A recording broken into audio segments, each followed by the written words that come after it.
Good morning students, welcome to my channel that is E for E English for Exams।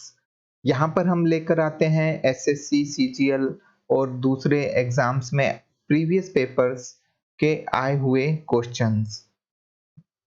आज का हमारा question है जो कि हम लेकर आए हैं वो है select the most appropriate synonym of the given word.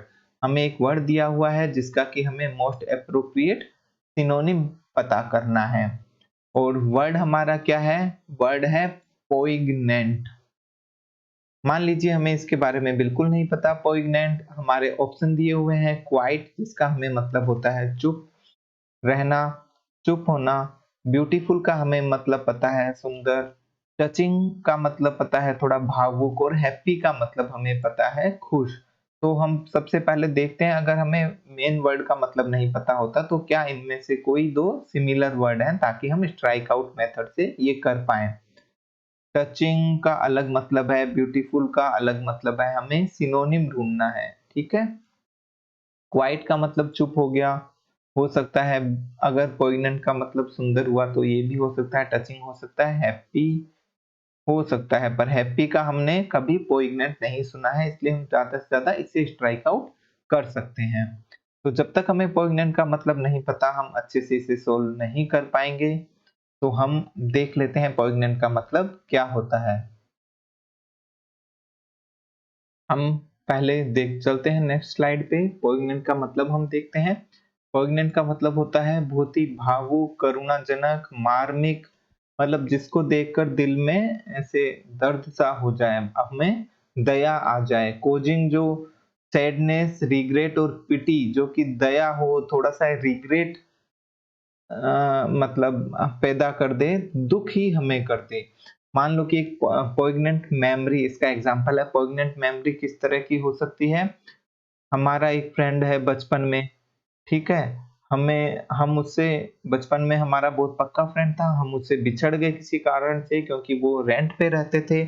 जब भी हम उसके बारे में सोचते हैं तो हमारे मन में एक ये रिग्रेट ये आता है कि क्यों ना हम उसके साथ चले गए। थोड़ा-सा एक हम भावुक हो जाते हैं, करुणाजनक मूवमेंट हो जाती है, थोड़े दुखी हो जाते हैं। तो ये जो मेमोरी है, ये कहलाएगी पोइग्नेंट मेमोरी। कई बार हम मूवीज़ के कोई सीन देखते हुए हम ऐसे भावुक हो जाते हैं, तो वो भी पोइग्नेंट आप उन्हें कह सकते हैं। सिनोनिम इसके क्या हो गए? बहुत ही जो इमोशनल कर दे, बहुत ही टचिंग हो, बहुत ही अफेक्टिंग हो, जो हमें अफेक्ट कर दे अंदर से। तो हमारा आंसर भी आ गया है। सिनोनिम हमें ढूंढना था, टचिंग आ गया है। एंटोनिम्स क्या होगा? अनइमोशनल और अनअफेक्टिंग। टचिंग का हम आंसर देख लेते हैं, बाकी सब तो हमें ऑप्शन का मतलब पता ही है। क्वाइट नहीं होगा, पोइग्नेंट का मतलब हो गया टचिंग, ब्यूटीफुल भी नहीं होगा। आंसर हमें पता लग गया, पर टचिंग क्या होता है अच्छे से और देख लेते हैं। कोई भी ऐसी चीज जो कि हमारे दिल को छू ले, हमें भाव विभोर कर दे।